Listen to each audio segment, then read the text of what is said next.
Cuando hablamos de metabolismo, hablamos del conjunto de reacciones químicas que ocurren dentro de las células. Podemos encontrar dos tipos de metabolismo, el anabolismo y el catabolismo. En el anabolismo encontramos las reacciones anabólicas, que son de construcción o fabricación, donde se incorporan sustancias simples a moléculas más complejas. Se requiere de energía, por lo tanto son reacciones endergónicas. El anabolismo contribuye al crecimiento de células nuevas, al mantenimiento de tejidos corporales y al almacenamiento de energía. Por ejemplo, la fotosíntesis. Por otro lado, el catabolismo, que son reacciones catabólicas, son reacciones de degradación, descomposición de moléculas complejas en moléculas más simples.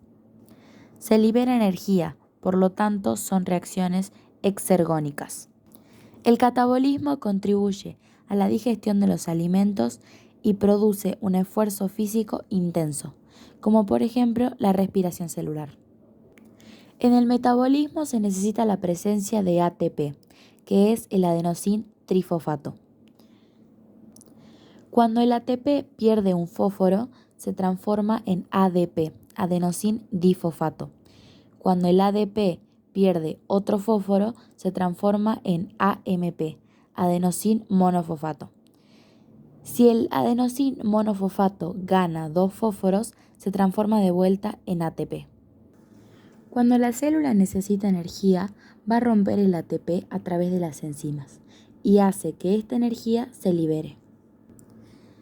Se sabe que todas las enzimas son proteínas, pero no todas las proteínas son enzimas.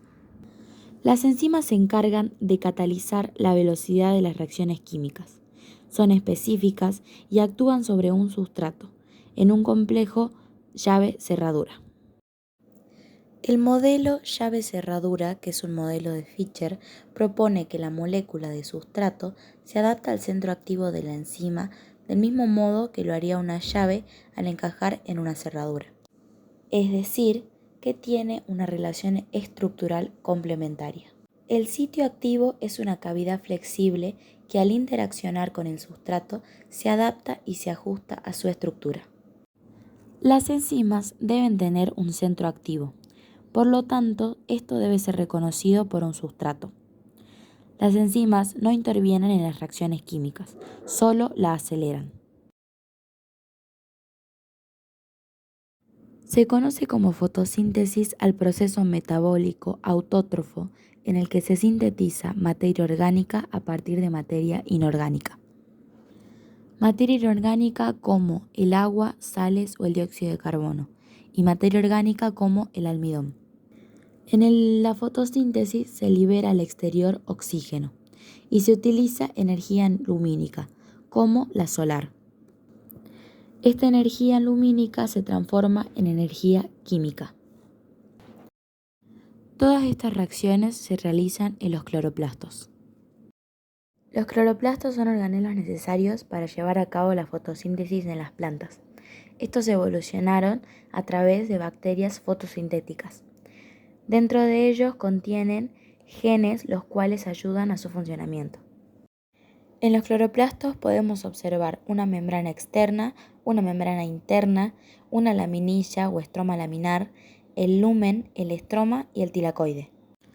En la fotosíntesis encontramos dos fases.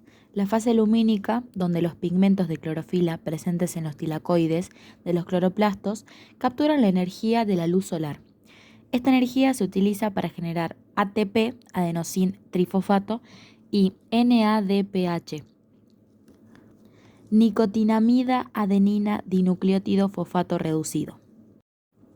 La energía lumínica convierte el agua en oxígeno y libera electrones. Estos electrones sirven para crear ATP y NADPH. Estos dos son utilizados luego en la fase oscura.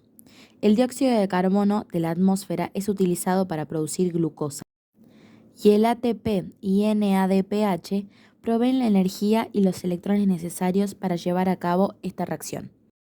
Como podemos observar en esta imagen, las reacciones luminosas o la fase lumínica se produce en los tilacoides.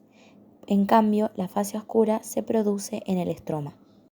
En el ciclo de Calvin se puede observar que se añade carbono del dióxido de carbono de la atmósfera a una molécula sencilla de 5 carbonos llamada RuBp. Estas reacciones usan energía química del NADPH y del ATP, que se producen en reacciones luminosas, dando así como producto final la glucosa. La respiración celular es un proceso catabólico donde las células degradan moléculas de alimento para obtener energía. También es una reacción exergónica donde se libera energía y parte de esta es contenida en las moléculas de alimento de la célula que utiliza para sintetizar ATP. La respiración celular ocurre en las mitocondrias, que son organelas semiautónomas de doble membrana. La respiración celular comienza con una molécula de glucosa, que por medio de una oxidación de compuestos orgánicos que ocurre por reacción de enzimas, se obtiene energía en forma de ATP. La glucosa se degrada y obtenemos dióxido de carbono y agua. La fórmula general de la glucólisis o de la respiración celular es glucosa más oxígeno, genera dióxido de carbono más agua más energía en forma de ATP. Hay dos tipos de respiración celular. Tenemos la respiración anaeróbica y la respiración aeróbica. En el caso de la respiración anaeróbica consta de dos etapas, fermentación láctica y fermentación alcohólica. La respiración anaeróbica significa que el aceptor final de electrones no es el oxígeno. Ocurre en el citosol y se ganan en total 2 ATP. Primero lo que ocurre es la fase citosólica o en la glucólisis. Una molécula de glucosa se degrada y se forma un piruvato que el piruvato por medio de una enzima se hidrogena y obtenemos ácido láctico, lo que genera la fermentación láctica. También el piruvato para formar la fermentación alcohólica por medio de una enzima se descarboxila. Bueno, ahora tenemos lo que es la respiración aeróbica o la respiración con oxígeno. Tenemos la fase mitocondrial. El piruvato que se generó en la glucólisis se desvía hacia la mitocondria y por medio de una enzima se deshidrogenasa y se obtiene dióxido de carbono y 2-NAD reducido. Como resultado se generan 2-acetil-CoA, donde el acetilo se queda y la coenzima A se va. El acetilo es conducido al ciclo de Krebs. Y lo mismo pasa con el otro acetilo. Por lo que se generan en total 2 ciclos de Krebs. La molécula que recibe al acetilo es el oxoacetato, que tiene 4 carbonos. Los productos finales del ciclo de Krebs son 3 NAD, 2 dióxido de carbono, un GTP y un FAD reducido. En total son 8 hidrógenos. Luego vamos a la cadena transportadora de electrones. Las coenzimas transportan hidrógenos, electrones y protones a las crestas, que las crestas es donde se genera la mayor ganancia de ATP.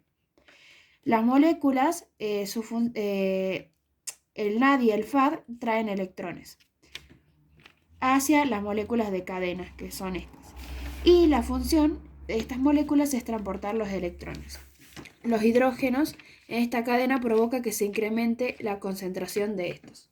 Los hidrógenos se ingresan y se forma el ATP.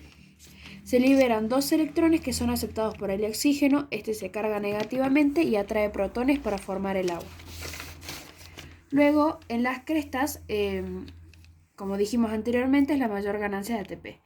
¿Y cómo sabemos cuántos ATP se generan? El NAD genera en total 3 ATP y el FAD 2 ATP. Entonces podemos hacer un balance energético.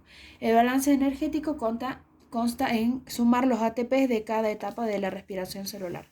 En la glucólisis obtenemos 2 ATPs, en la descarboxilación oxidativa obtenemos 6 ATP por 2 NAD y un NAD que genera 3 ATP. En el ciclo de Krebs, que son 2, obtenemos en total 24 ATPs. Entonces, sumando 2 más 6 más 24 nos da en total 32 ATPs. Luego vamos a la etapa de la fosforilización oxidativa, que tiene que ver con parte de esto. Y luego para obtener los 38 ATPs, que en general es el total de ATPs que se generan en la respiración celular por medio de las lanzaderas, que es por medio del NAD. Bueno, por medio de las lanzaderas, que son los dos NAD que están en el citosol, ingresa a la célula y por medio de una lanzadera malato-aspartato se generan en total 6 ATP. Que estos 6 ATP se le suman a los 32 y así obtenemos el final de los 38 ATP que se generan en la respiración celular.